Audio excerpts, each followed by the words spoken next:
You idiot, ये कोई वक्त है सोने का? मैंने कहा था ना आज मेरी एक इंपॉर्टेंट मीटिंग है। तू जैसे निठल्ले की औकात भी नहीं उस होटल को नजर उठा के देखने की भी, जहां हम जा रहे हैं। वो तो शुक्र है मैं तुम्हें साथ लेके जा रहा हूँ। अब खड़े खड़े देख क्या रहा है? दरवाजा खोल।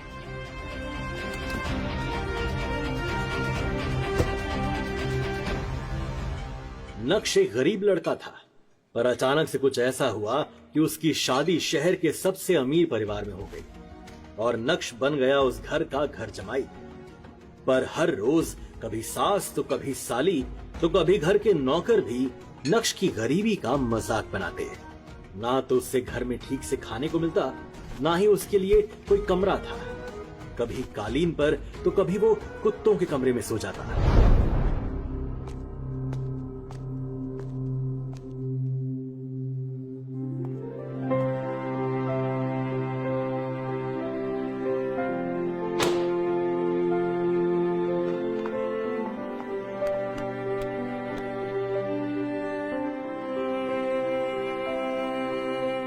अगर तुम मेरे पति नहीं होते ना तो मारकर तुम्हें नाली में फेंक दिया होता। मेरी फ्रेंड्स के पति उन्हें डायमंड रिंग देते हैं, आईफोन देते हैं, और तुम हो कि ये सस्ता सा गुलदस्ता लाकर मुझे दे रहे हो। मुझे तुम्हें अपना पति कहते हुए भी शर्म आती है।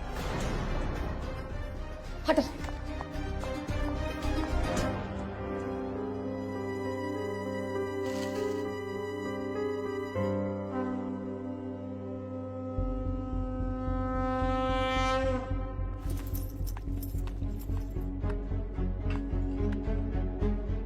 अनिका ने अपने पापा के कहने पर नक्श से शादी तो कर ली थी, मगर जब उसे पता चला कि उसका पति कोई अमीर बिजनेसमैन नहीं बल्कि झोपड़पट्टी में रहने वाला एक गरीब लड़का है, तो उसकी जिंदगी जैसे एक झटके में पलट सी गई।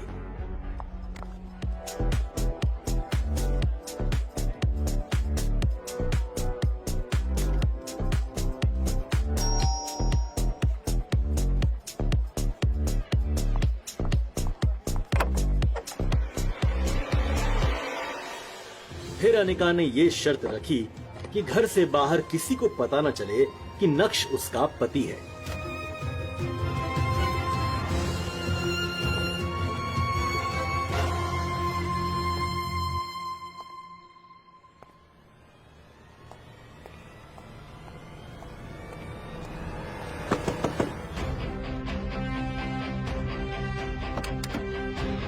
यू इडियट, ये कोई वक्त है सोने का? मैंने कहा था ना आज मेरी एक इंपॉर्टेंट मीटिंग है। तू जैसे निठल्ले की औकात भी नहीं उस होटल को नजर उठा के देखने की भी, जहां हम जा रहे हैं। वो तो शुक्र है मैं तुम्हें साथ लेके जा रहा हूँ। अब खड़े खड़े देख क्या रहा है? दरवाजा खोल।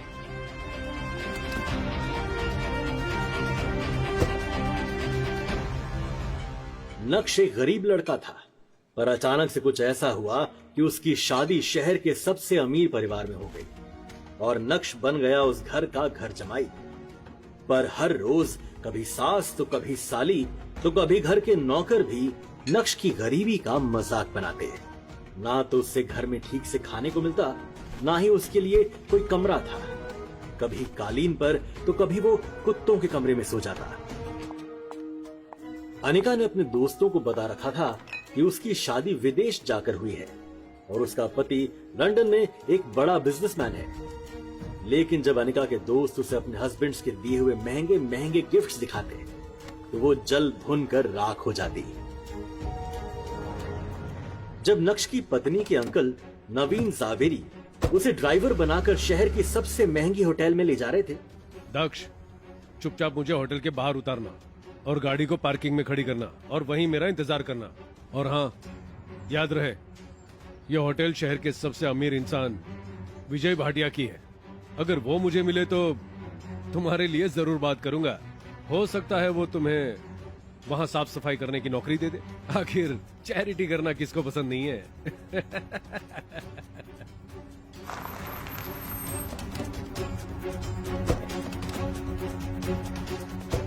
सुनो, गाड़ी पार्किंग में खड़ी करके वहीं मेरा इंतजार करना। ऐसा कहकर नवीन अंकल होटल में चले गए और नक्श गाड़ी लेकर पार्किंग की तरफ बढ़ गया।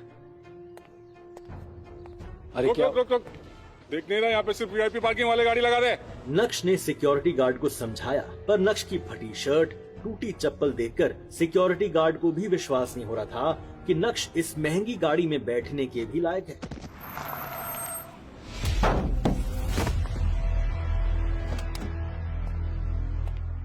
ये क्या बदतमीजी है? हाँ? यह आवाज किसी और की नहीं बल्कि होटल के मालिक और शहर के सबसे अमीर इंसान विजय भाटिया की थी। नक्श सर, आप सर इसे माफ कर दीजिए, इसने आपको पहचाना नहीं। आप पहले ही बता दीजिए कि आप खुद आने वाले हैं, मैं खुद आपको लेने आ जाता। अल्लाह, ये आप अपनी चाबी दे दीजिए, मैं आपकी गाड़ी पार्क कर देता हूँ। ये सब देखकर सिक्योरिटी गार्ड हैरान था कि शहर का सबसे अमीर आदमी इसको सर क्यों कह रहा है और इसके आगे हाथ क्यों जोड़ रहा है।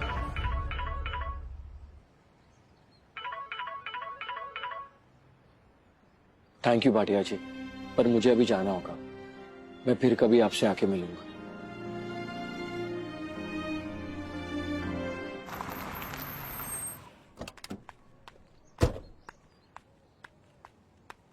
कहां मर गया था? जब भी तुझे साथ लेके आता हूं ना, मेरा कोई भी काम नहीं होता। आज भी विजय भाटिया सर से मुलाकात नहीं हो पाई, पहले ही होटल से चले गए वो। अब खड़ा खड़ा देख क्या रहा है? चल अब घर।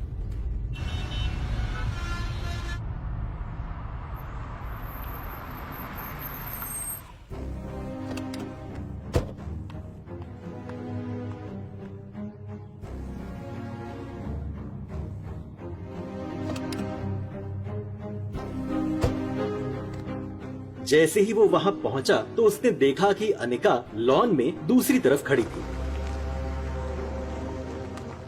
काश मेरे पति के पास भी ऐसी लग्जरी कार होती जिसमें वो मुझे घुमाता फिराता, लेकिन नहीं, मेरी किस्मत फूटी हुई थी जब पापा ने मेरी शादी इससे करवा दी। और फूटी किस्मत तो देखो, आंख बंद करके मैंने पापा को हाँ भी बोल दिया। नक्श भानुशाली इंडिया के टॉप बिजनेस फैमिलीज में से किसी एक का वारिस है, मगर जो नक्श भानुशाली की बात हो रही है उसके कतरे कतरे से बेबसी झलक रही है। सर आपकी जो ब्यूटीफुल डिजाइन थी वो आज पेज 3 पे है। Wow, page 1 try karo. Sir Yeah. आपका activated charcoal water. Thank you, darling. How dare you?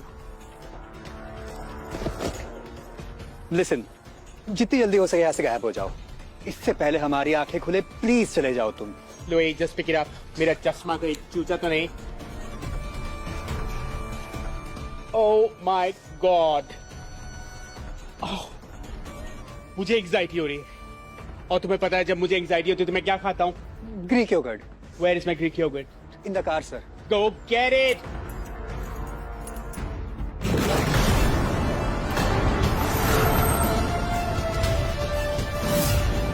नक्श भानुशाली, भानुशाली इंडस्ट्रीज का मालिक।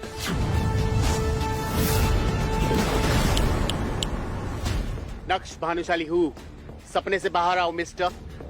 तुम्हें पता भी है how much damage you have done to me? क्या नुकसान हुआ आपका? तुम्हें पता भी चश्मा कितने का है?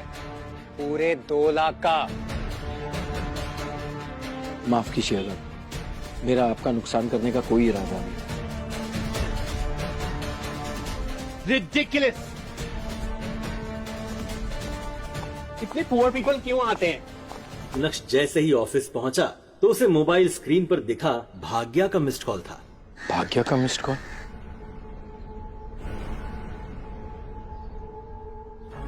भाग्या नक्श की बीवी अनिका की कजन थी जो हमेशा नक्श को नीचा दिखाने की कोशिश करती थी।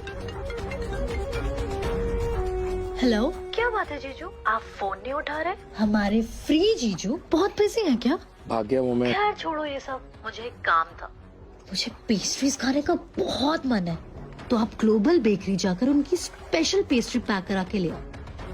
और हाँ, छूने की बिल्कुल जरूरत नहीं है, वो बहुत एक्सपेंसिव है। ओके। भाग्य, मुझे अभी मेरे बैंक प्यारे जीजा जी, ये बैंक जाने का तेवर आप किसी और को दिखाना, क्योंकि पल्ला तो आपको हमारे टुकड़ों पे ही है। इसीलिए ये बहाना छोड़िए और 1 घंटे के अंदर पेस्ट्री ला कर दो। और हाँ, मैं फिर से बोल रही हूँ, उसको छूना मत। 1 घंटे के अंदर मेरे घर पर आओ। Got it? नक्श अपने मोबाइल को इस तरह घूर कर देखने लगा जैसे वो दुनिया की सबसे मनहूस चीज है। खैर नक्श ग्लोबल बेकरी पहुंचा पेस्ट्री ली और वापस घर आ गया। चीज डार्लिंग।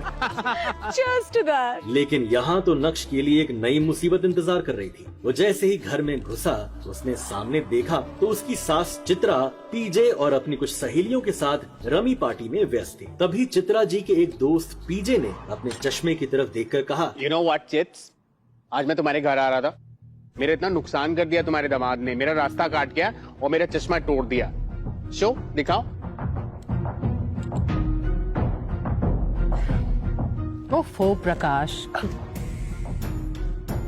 ओह सॉरी पीजे, टेंशन लेने की कोई बात ही नहीं। तुम पार्टी एंजॉय करो, मैं किसी सर्वेंट से बोल के तुम्हारा चश्मा ठीक करवा देती हूँ। नो यार चिट्स, मैं अपना चश्मा किसी नौकर के हाथ में नहीं देने वाला। It's limited edition, it's very expensive. और खराब कर दे तो? नक्श उस तरफ से निकला ही था जब चित्रा जी की नजर उस पर पड़ी। उन्होंने नक्श को पुकारा, 1 मिनट, नक्श रुको, इधर आओ। नक्श ने जैसे ही चित्रा की आवाज सुनी, वो ठिठक गया। वो समझ गया कि अब कोई न कोई नया बवाल होने वाला है। नौकर नहीं, नौकर से थोड़ा ज्यादा समझ लो। नक्श, इनका चश्मा जाकर ठीक करवा कर लाओ और जल्दी आना, क्योंकि इन्हें निकलना है। समझ गए ना? नो यार chits, please, I can't trust my expensive चश्मा विद हिम, प्लीज। अरे पीजे, टेंशन मत लो, इन्हें ये सब काम करने में बड़ा मजा आता है। इनफैक्ट किसी के पास और कोई काम हो तो बता दो, वैसे भी कुछ करता धरता तो ये है नहीं। चित्रा जी की ये बातें सीधे नक्श के दिल पर जाकर लगी। अब उसे ये सब हमेशा ही सुनने की आदत सी हो गई थी। मैं अभी कोई काम करके बस, और कोई बहस नहीं। बहुत जबान चलने लगी है तुम्हारी, जल्दी से ये काम खत्म करके आओ। पता नहीं ये आने का भी अपने नसीब में क्या लिखवा कर आई है, जो ऐसा निठल्ला पति मिला है उसे। You know I sympathise with you, but chits, तुम क्यों अपना वातावरण खराब कर रहे हो अंदर का? Just breathe, be normal, you know, positive vibes, take it in, breathe, you will be fine. अब जो है सो है। इसको चश्मा दे दो, I am not going to touch him. सुनो, गैम्बेट मॉल में प्राइम ऑप्टिशियंस के पास जाना, उसके शोरूम में, ओके? नोवेयर एल्स, कोई और खराब कर दे इसको नहीं तो। इतना कहते हुए उसने नक्श का हाथ उठाकर चश्मा उसके हाथों में पकड़ा दिया। नक्श सर झुकाए उस चश्मे की तरफ देखने लगा। नक्श को जाते देख चित्रा की दूसरी सहेलियों ने भी अपने अपने काम उसे पकड़ा दिए।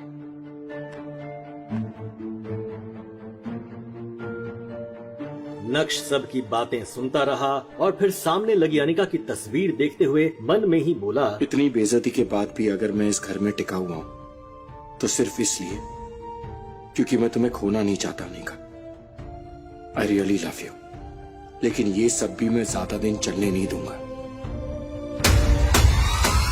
आगे की कहानी जानने के लिए नीचे दिए गए लिंक से डाउनलोड करें पॉकेट FM ऐप।